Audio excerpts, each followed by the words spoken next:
How can one game night dare turn a marriage into a public lesson with an envelope at the end? Why did the man I teased as rigid become the only steady voice when the schedule arrived? What happens when I call betrayal a joke and he answers with rules, not rage? Before we dive deeper into this story, I have one small request.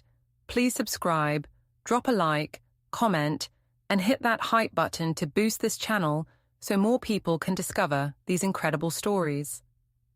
My name is Vespera Rook, and I am 33, a circulation assistant at the public library who knows how to keep a line moving and a room looking calm. I am also Bram Ellison's wife. He loves order the way some people love music. He sets 2 mugs on opposite sides of the counter every morning, like tiny borders. I say borders are for maps, not kitchens. He says, routine helps our daughter, Ivy, sleep. I say sleep comes to people who are bored. I call that honesty. On the fridge, a Saturday sits with a red circle Bram drew. He says schedules make families strong. I say strength is the ability to laugh. His phone pings a soft alert, downtown 2:05 p.m., and he swipes it away. I ask what that is. He says it is personal. I tease that secrets are not attractive. He says privacy keeps calm. He slides a thin binder labeled Utilities onto a shelf. It feels thicker than bills. When I step into the study later, a drawer catches and clicks locked. I tell myself, quiet men always have neat noises. Neela, my sister, texts that game night is set at the rooftop lounge, and I must choose dare. I reply that I always do. Cade, my ex, sends a flyer for his DJ set after. He asks if I might stop by. I say we will see. I tell myself a dare is not desire. A game is a game. People take life too seriously and call it virtue. At work, my manager asks if everything at home is calm. I say we are modern. I post a soft photo and write that women can be brave and kind. When I get home, the printer coughs a blank page. A sticky note by the coffee maker says, bring forms. I tell myself Bram needs hobbies. I tell myself I need a spark. I woke up, ready to prove that a life needs spice. Bram lined up the breakfast things like a quiet parade. He set 2 mugs on opposite sides of the counter and placed the spoons like they were in a photo. I said he did not need to stage the kitchen every day. He said routine helped Ivy. I said routine helped no one feel alive. He asked if I could be home early because Ivy had a reading log. I said the library was short-staffed, but I would try. He said trying did not help Ivy sleep. I said Ivy slept fine. On the fridge, the red circle around Saturday glowed like a stop sign. Bram said it marked the school fair.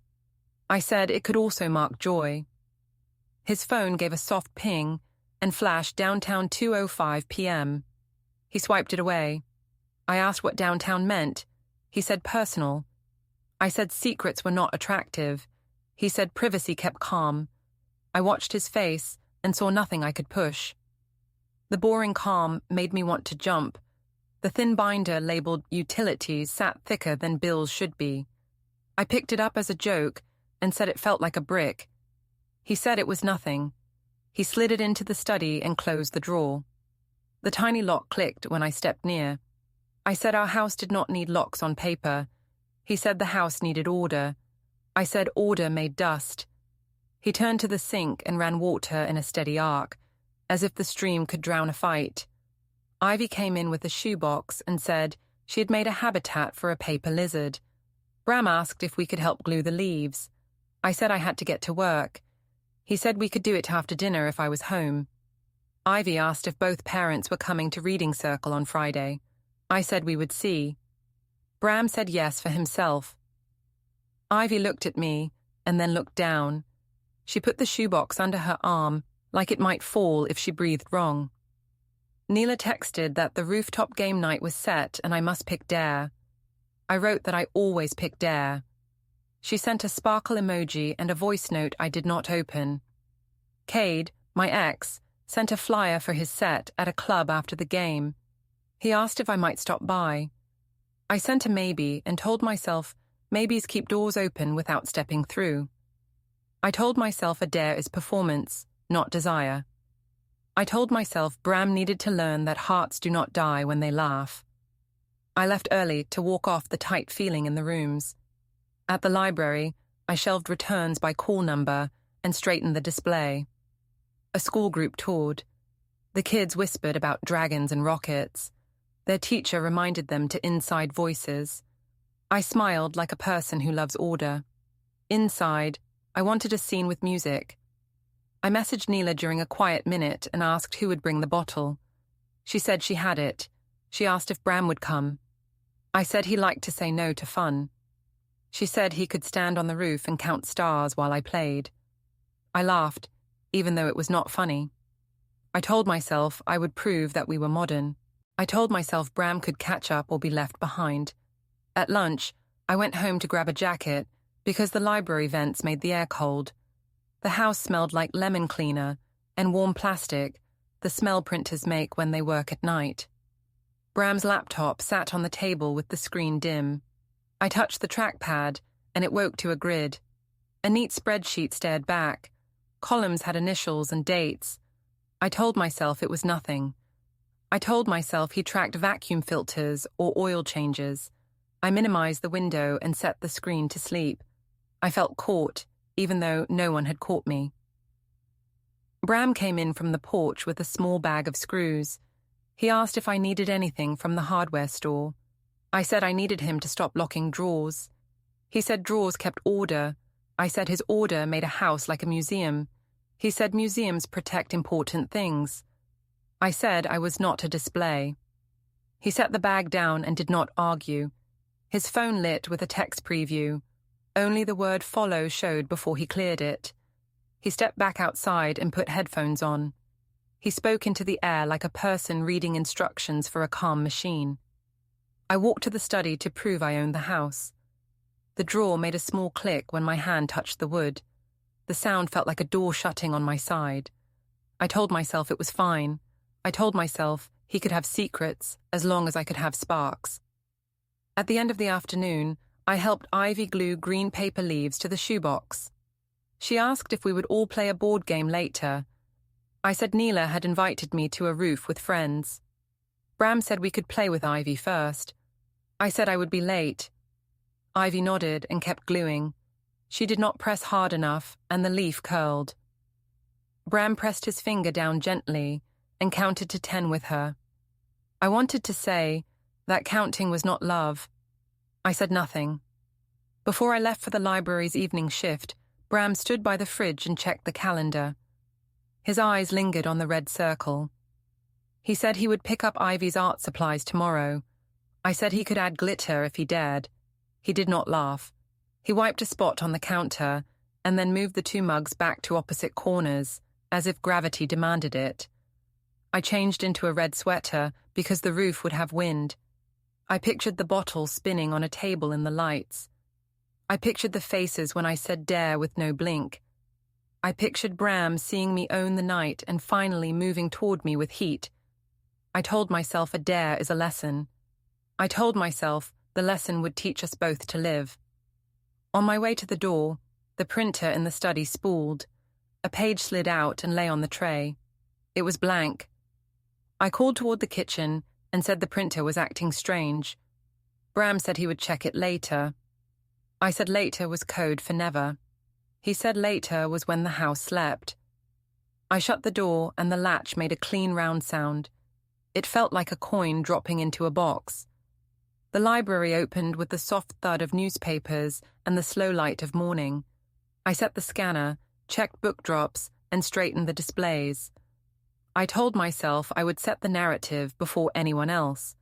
I told Marla, my manager, that the weekend would be big and the library could do a fun post. She asked if everything at home was calm. I said we were modern. She said the library is not a stage. I said I knew how to be calm at work. She said she would like that. A man from the chess club stopped to ask if game nights were allowed upstairs. I said yes within sound rules. He said he had heard that friends on roofs got loud. I said roofs were not my department. He said spouses should avoid roofs. I smiled and handed him a flyer for the children's story hour. He laughed and said I was good at redirection. Near 10 o'clock, Marla came to the desk and asked for a quick word. I followed her to the break room with the vending machines. She asked again if everything was calm at home. I said it was just energy. She said 2 patrons had mentioned a neighborhood chat where wives were joking about wild dares. She said the library needed to feel safe. I said my job was solid. She said brand is a feeling, not just a job. She asked me to keep personal posts off library tags. I said I would. She thanked me and said I was valued. The word valued sounded like a seatbelt, not a crown. At lunch, I checked my phone. Neela had sent a roof photo with string lights and wrote that the bottle would be ready. She told me to wear something that said fearless but soft. I replied that I owned those words. Cade sent a winking face and a screenshot of a playlist for after. He asked if I liked the last track. I wrote that the night would decide. He sent a fire emoji, then nothing more. I went outside to the bench with the city planters. Across the street, Bram stood near the bus stop. He had headphones on. He spoke in a low voice and looked at his watch. He did not see me. He ended the call and took a small USB from his pocket. He slid it into a pouch, then put his phone away. On the screen, I caught a thread name before it went dark, follow-up. He crossed the street without looking at the library doors. Back inside, I shelved returned books and smiled at a mother who could not quiet her toddler. The child reached for a display and knocked a bookmark rack. I picked up the bookmarks and said it happens. The mother thanked me and said the town had loud weeks sometimes. I said I liked loud weeks. She said, children prefer quiet months. The sentence sat in the air like a folded blanket. She took her child to the picture books. Around 2, I went home to switch shoes. The house held that strange, steady air, like it had practiced breathing. On the coffee maker, a sticky note said, "Bring forms in Bram's square letters." A small stack of mail sat flipped on the counter. His laptop screen glowed faintly. I slid my finger on the trackpad, and a spreadsheet opened with initials and dates in clean rows. I said to the empty room that he liked grids more than me. I minimized the window and moved toward the study. The drawer gave a small click again when I touched it. I said to the air that locks in a marriage made me tired. The printer beside the desk made a soft, ready sound and then spat a blank page. I held it up and watched light go through. I told myself the machine was old. I told myself Bram would blame me for touching it. I put the blank in the recycle stack like a leaf that fell out of season. When I returned to the library, Marla asked if I could cover the desk while she took a call. I said yes. She thanked me, and then added that I looked tired. I said I was fine. She said, "Fine is not rest." I said rest is for people who do not have a roof to win. She blinked at the word win and changed the subject to the printer ink budget. In the late afternoon, 2 teens hovered by the YA shelves and whispered.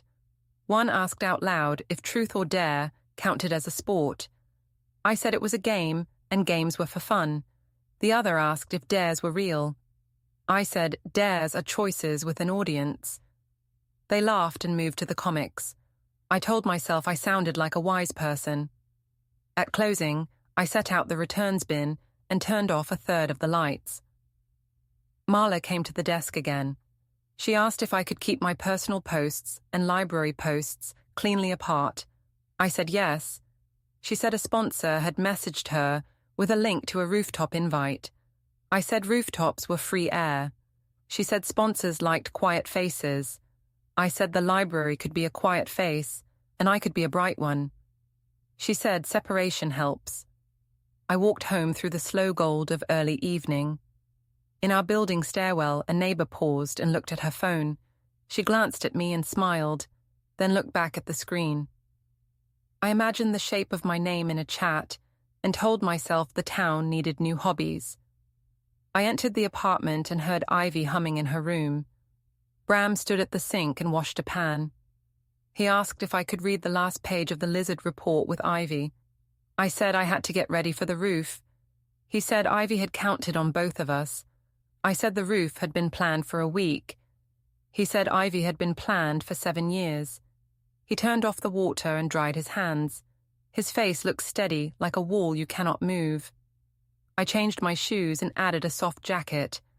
I posted a calm photo in the mirror with a caption about brave women who laugh. I did not tag the library. I looked around the kitchen for a sign that Bram would fight. There was no fight. There were only 2 mugs on opposite counters, the sticky note, and the blank page on the tray like a white square that meant nothing and everything. The group chat buzzed on the counter where I had left my phone. Neela wrote that the bottle was spun and that the house rules were simple. She said someone had already picked truth and failed it, so dares would be better. She wrote that I was the headliner. I smiled at the word and felt my heartbeat choose the faster track. Ivy came out with damp hair and asked if I would tuck her in later. I said I might be late. She asked if I could promise. I said I could try. She said trying is not promising. The sentence pressed down on my chest. Bram handed her the dragon book and said he would read 2 chapters. Ivy nodded and took his hand. She told me she would show me the lizard habitat in the morning if I had time. I said I would. I left the apartment feeling like the hallway had shrunk. The elevator doors closed on my face in the mirror. I told myself the roof would love me. I told myself a dare would prove that I still ran the room. I told myself Bram would see that people adore the brave and join me next time. I told myself the house could sleep without me for 1 night. At the curb, Kendra, our neighbor, stood with a tote bag and looked at the sky. She asked if I was going out. I said I had a game night. She said, game nights get loud in our town. I said our town could use volume. She said children use quiet to grow. I laughed and said my child would grow faster with a mother who shines. She did not answer. She checked her phone again. I pretended it did not show my name. I texted Neela that I was on my way. She responded that the bottle liked me best. She added a photo of the rooftop chairs and the city line. The lights looked like possibility. I put my phone in my pocket and lifted my chin in the dark, like a person who has already won. The elevator opened to the rooftop, and the air felt like a stage light. String bulbs made little moons over the chairs. Neela waved me over and said the bottle was already warming up. I said the night would be easy.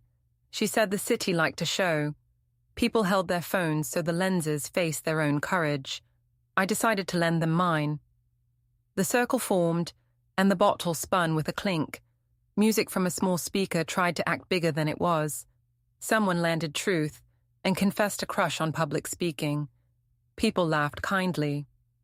When it came to me, the crowd chanted dare before the spinner even stopped. I said I was ready. Neela grinned and said I should message my ex, Cade, and ask him to meet me after. She said I should prove I had sent it. A girl I barely knew clapped her hands like she had paid for a ticket. I said a dare was not desire. The people nodded like that was wisdom. I opened my phone and wrote Cade that the set sounded good and we should talk after. He answered in seconds and sent a time and the name of a patio. I showed the thread, and someone filmed my screen. Neela cheered and said I always deliver. I said I deliver for art. People like that phrase because art makes everything sound gentle. The bottle went on and made other people small famous for a turn. A guy dared his girlfriend to sing into the wind. She did, and strangers on another building cheered. I kept checking my phone for Cade's next message even though I did not need to. He said he would be at the club by 11. I said I might be late. He said he would wait. I told myself waiting proved the dare was mine to control. Word spread around the circle that I had said yes to a meeting. A man at the rail turned with interest and asked how my husband felt about dares. I said my husband knew I did not break, only bend. He said that sounded like poetry. Neela whispered that poetry is just permission with glitter. I laughed and said the night liked me. Near 10, a neighbor of a friend asked me to say the line again for his camera. I said a dare is not cheating because it is a game. He said, say it slower. I did. The little red light on his phone blinked like a heartbeat. He asked if I would tell the story later. I said the story told itself when people were brave. He nodded because nodding is cheap and useful. Bram texted that he had finished the project with Ivy, and she had asked for the dragon book again. He said to be safe. I held up my phone and said to the table that he had given permission. Neela said that counted as a hall pass. I pretended to agree. Inside, the way he typed safe made my stomach tilt. I slipped to the stairwell for a minute of quiet and saw Bram's car down on the street. It faced the road, not the curb. The trunk was open. I could not see him, only the square of trunk light on his hands. He placed a clipboard inside with one word at the top, statement. Next to it sat 3 binders with clean labels, home, auto, bank, lined up like train cars. He closed the trunk and stood for a second with his shoulders even. He got in, checked his mirror, and drove off without looking up toward the roof. I told myself he was being dramatic with office props. I told myself binders do not beat momentum. Back at the circle, the speaker died for a moment, and people switched to their own voices. A group at the other end started a loud toast for "No rules, love." The chant rolled toward us, and our table took it up. Glasses bumped. Phone screens faced my face. I smiled like that was the moon I had planned to lift. Neela said I should post before the mood cooled. I said I would post after the club when the story had a second act. We moved to the club smoking patio after 11, the part of the night where eyes get wide and mercy gets thin. Cade met me by the mural and said he liked the dare. I said I liked the art. He asked if I wanted a drink. I said I wanted air. A stranger asked me again to say the line. I said I would not repeat myself, then repeated myself because the red light was on. Neela filmed my shoulder, not my face, and said it was for memories. She told me to play, but keep it cute. I said I always did. Music from inside pulsed at our ribs. Cade said we could catch up somewhere quieter. I said the patio was quiet enough. He said he would be at the side door if I changed my mind. He touched my elbow and stepped away. The touch was light, and it made me feel heavy. I told myself this was still a game. I told myself the rule was that rules did not apply. Near midnight, I checked my messages again and saw a reel had gone up from the roof. It showed me saying the dare line and smiling at the lights. The caption was not kind. It said, "She says a dare isn't cheating, is it?" Comments stacked like chairs at closing time. Some said brave, more said bored, one said poor husband. I replied to none of them because ignoring is a power when you pretend it is. Before I left the patio, I looked at my own reflection in the window and saw a woman who could carry a room on a string. I told myself that made me harmless. I told myself Bram had smiled at a text, and that meant green light. I told myself tomorrow I would explain the difference between a dare and a sin, and people would clap for nuance. I told myself too many things. I followed Cade to the side door. I will not give private lines. I will say the door shut. I will say feet found floors meant for other shoes. I will say I called it play in my head for as long as I could. Later, when I walked home very late, the street tasted like tin. A CloudSync pop-up glowed on Bram's laptop when I passed the study. File uploaded successfully. I told myself he was organizing old photos. I told myself the smell of printer toner in the air had nothing to do with me. Ruth's birthday dinner came fast, like a test I had not studied for and still planned to pass by smiling. The family restaurant had long tables and a wall of framed quilts. Ruth greeted Ivy first and asked if school felt kind. Ivy said art class was good. Ruth asked if we were all well. I said we were modern and strong. Bram said we would keep the evening gentle. The server set down water and a small basket of soft bread. I broke a piece too loud and told myself noise sounds like life. Neela slid into the booth with a gift bag and whispered that the reel was everywhere but would fade.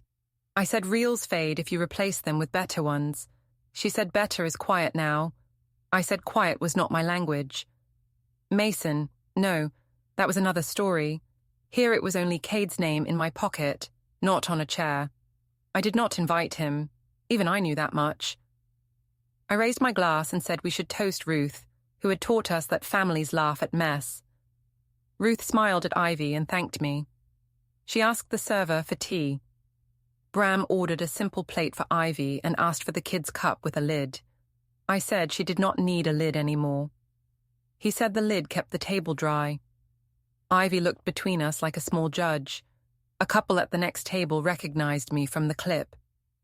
The woman checked her phone and glanced up. I felt my neck go warm. I said to Bram that people were filming me and he should say something. He said we would not feed rumor. I said, silence helps bullies. He said, silence helps children eat. He asked Ivy about her reading circle. She said Dad had promised to bring the dragon book. She looked at me and asked if I would come too. I said I would try. She said, trying is not promising. The word promise landed like a stone in my shoe. We ate. Neela asked about the rooftop as if it were weather. I said it had been a good night for art. Ruth asked what art meant. I said performance. She said families do not need performance. They need breakfast. I laughed and called her classic. She said classic keeps children safe.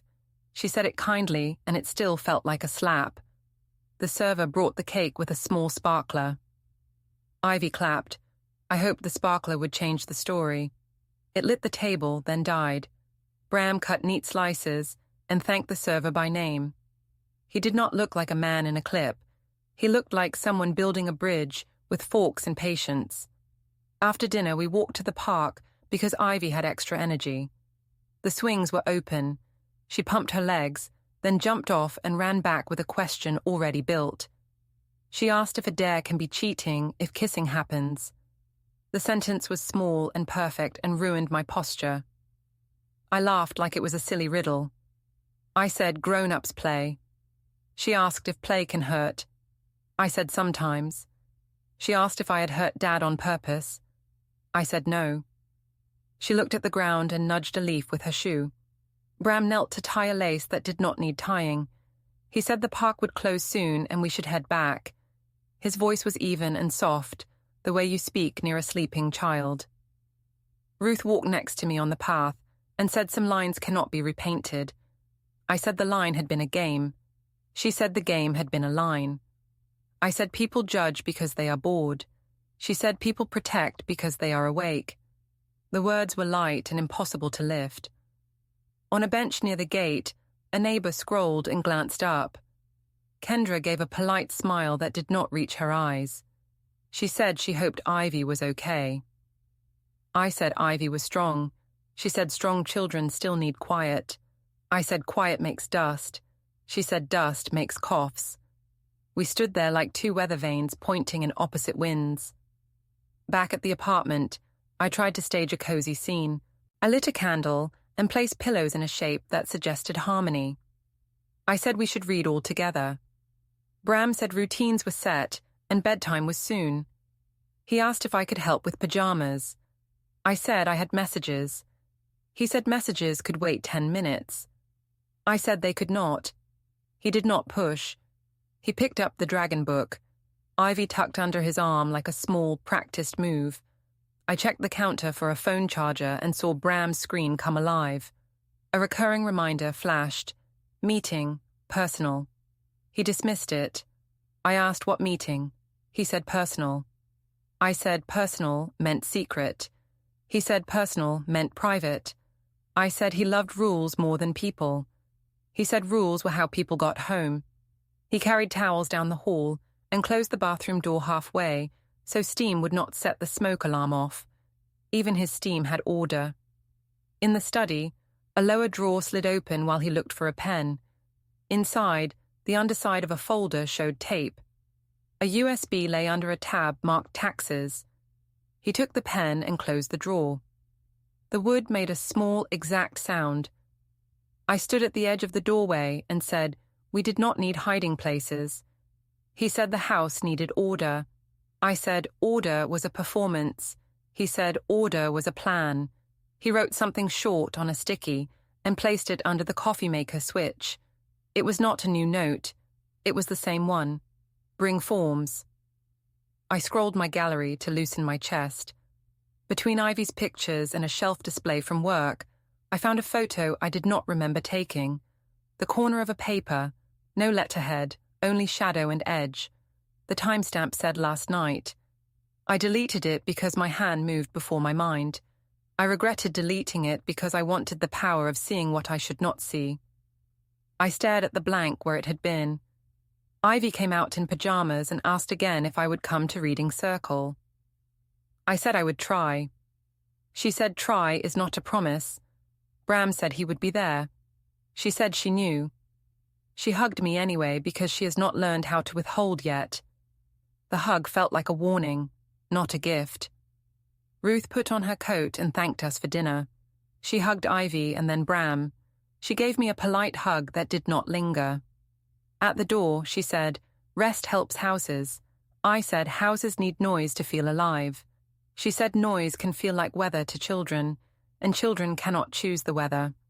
She left without waiting for me to answer, because some exits are complete even before the door closes.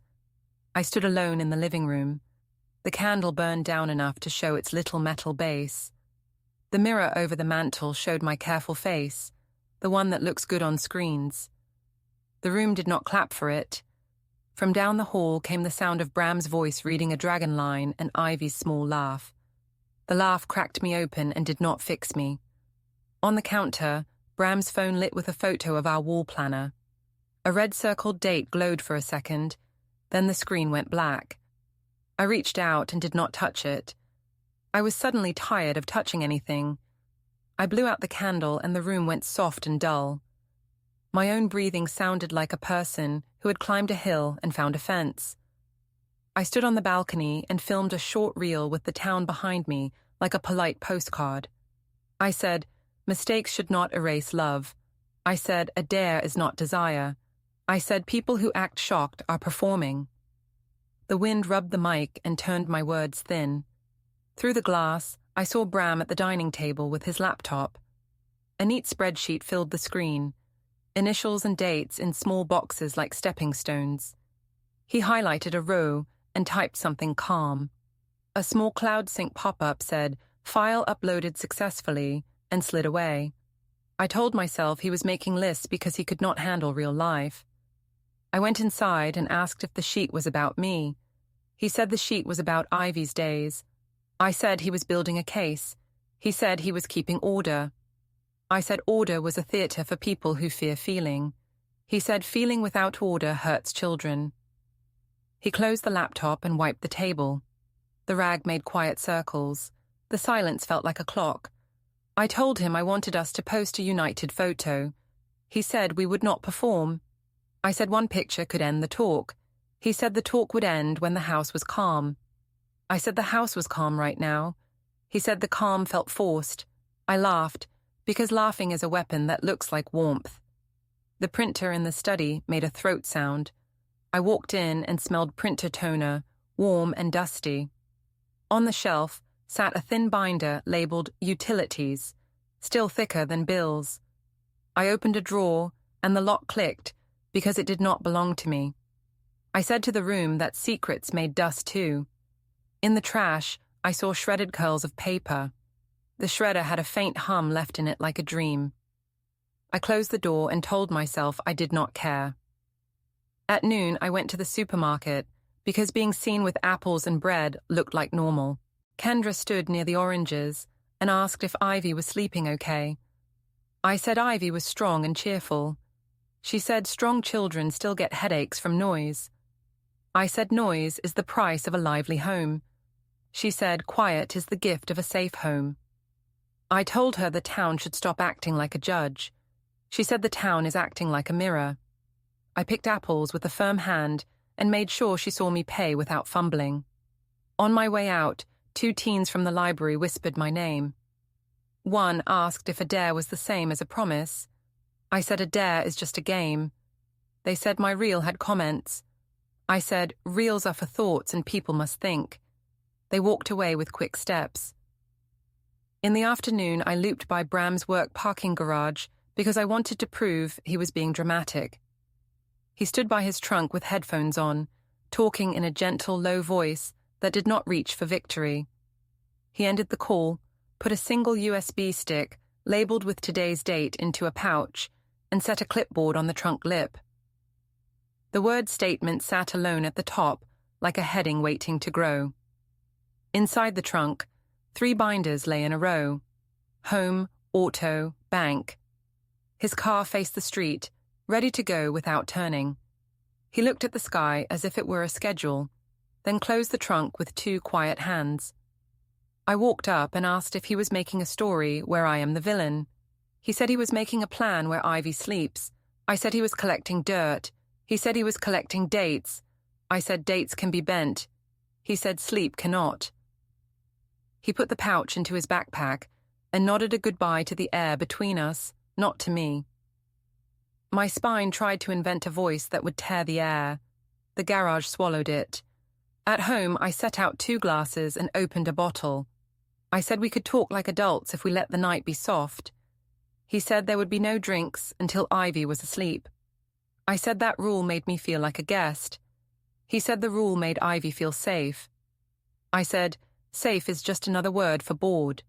He said, bored is fine if it protects a child. I said he was choosing her over me. He said he was choosing her and himself and even me by choosing order. I called that a trick. I took a photo of the room with warm light and posted it with a caption about rebuilding. Hearts trickled in and then stopped. Someone commented that a dare is still a choice. I replied that nuance matters. Another comment said that children learn from patterns, not captions. I closed the app and put my phone face down. Bram's laptop woke again. The desktop was clean.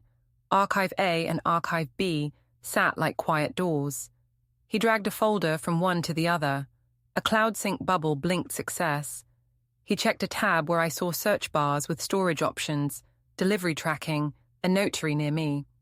I said he was making a courthouse in our kitchen. He said he was making clarity in our kitchen. I told him clarity without love is stone. He said love without clarity is smoke. Evening came, and with it the small moving parts that make a family look real. Ivy spread her reading log and asked if I would help. I said I had calls. Bram sat and pointed to her lines. She read the dragon paragraph in a careful voice. I stood at the doorway like a person waiting for a train that might not come. When she finished, she looked at me and asked if I had heard the ending. I said I had heard most. She nodded politely, like a small adult, and turned to color the star in the margin. I needed a scene, so I chose the kitchen. I told Bram he had made me into a spectacle by being cold. He said a spectacle is made by a camera, not by a quiet man. I said the neighborhood believed the worst. He said the neighborhood would get tired if we stayed steady. I said steady looks like surrender. He said surrender to routine is not surrender to lies. I said the word lies with heat. He said the word routine with none. He set 2 mugs on opposite counters and filled them with tea. He asked if I wanted honey. I said I wanted loyalty. He said loyalty includes sleep and schedules. I said that was not poetry.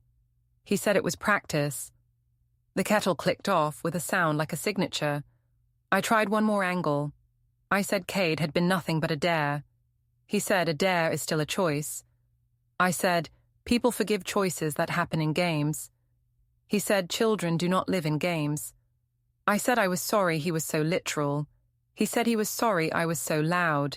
I said loud is life. He said loud is weather.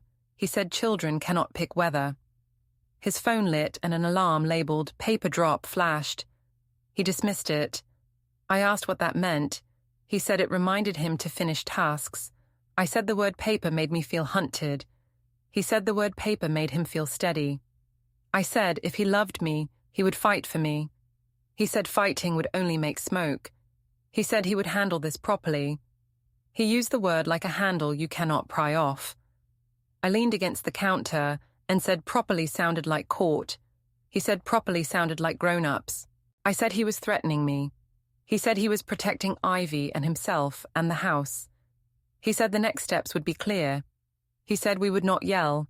He said he would not be baited. He said our talks would be about Ivy and logistics for now. He put his hand on the counter to steady himself, like the wood could take the weight. He took his mug to the sink and rinsed it as if it belonged to someone else. He walked to the study, and I heard the soft roll of a drawer. The sound was not the lock this time, it was paper sliding into a folder. The room held still, the way a room does when someone is thinking with both lungs. I went to the guest room and lay on the bed with my shoes on. The ceiling had a hairline crack I had never seen before. It looked like a route to a place I could not name. I wrote a caption that said, "Love forgives experiments." I deleted it. I wrote a new one that said, "The world is afraid of women who dare." I deleted that too. I closed my eyes and saw the statement word in the garage, like a label on the night. He texted at noon that he would get in the school pickup line early and that I should meet him so we could go over the weekend plan. I read it as a bridge. I put on a soft sweater that said "Good Parent" and practiced a gentle voice. The lot shimmered with heat. Cars idled in 2 lanes. Teachers walked with clipboards and radios. The bell had just rung. The sound still hung like dust. I saw Ruth 2 cars back. She lifted 2 fingers from the wheel in a small hello and then looked ahead. Neela stood near the crosswalk in sunglasses, arms folded like a stage director. Bram pulled in 3 cars ahead of me. He looked straight ahead. He did not check his phone for me. He checked his mirror for the aid. When the line paused, I stepped out and walked toward his window. I said we could show unity and let the school see we were solid. He said we would speak clearly. I said clearly meant together. He said clearly meant by the book. The words made the air cooler. I smiled anyway because I believed smiles could change physics. A woman in a neutral jacket walked the lane with steady steps. She asked to confirm my name. I said yes. She said she was here to serve documents. The word serve opened a floor under my feet. She handed me a large envelope with a small sticker of my name. She said it contained a petition and temporary orders regarding finances and possession of the home, with a temporary parenting schedule attached. She said the time allowed, and then said service was complete. Her tone was even, like weather. I said to Bram that this was harassment. He said this was the correct channel. I said he had followed strangers instead of me. He said he had followed procedure. I said he was ruining our family. He said the schedule would help Ivy breathe. I said I did not accept the paper. He said acceptance was not required for it to begin. 2 parents by the sidewalk looked at the envelope and then pretended to study the trees. An aide waved our lane forward 1 car. A teacher told Bram he would be called in a moment. He nodded and thanked her. His hand stayed at 10 and 2 on the wheel. Open, calm. I opened the envelope because keeping it closed felt like standing in traffic with my eyes shut. The first page held both our names. The heading Temporary Orders was bold and plain. A grid listed days and hours, drop-offs and pickups. A line described temporary financial and possession arrangements until further order. The sentences were small and final. They did not argue. They sat. They made my mouth dry. I said we could delete his files and tell people the clip-twisted context. He said he would not delete truth. I said we could start over without paper. He said we would follow the page. I asked if he still loved me. He said he loved our child and would not let love be used as a shield for harm. The words were not sharp. They cut anyway. The process server noted something on a small pad and stepped back. Ruth opened her door an inch and then closed it again.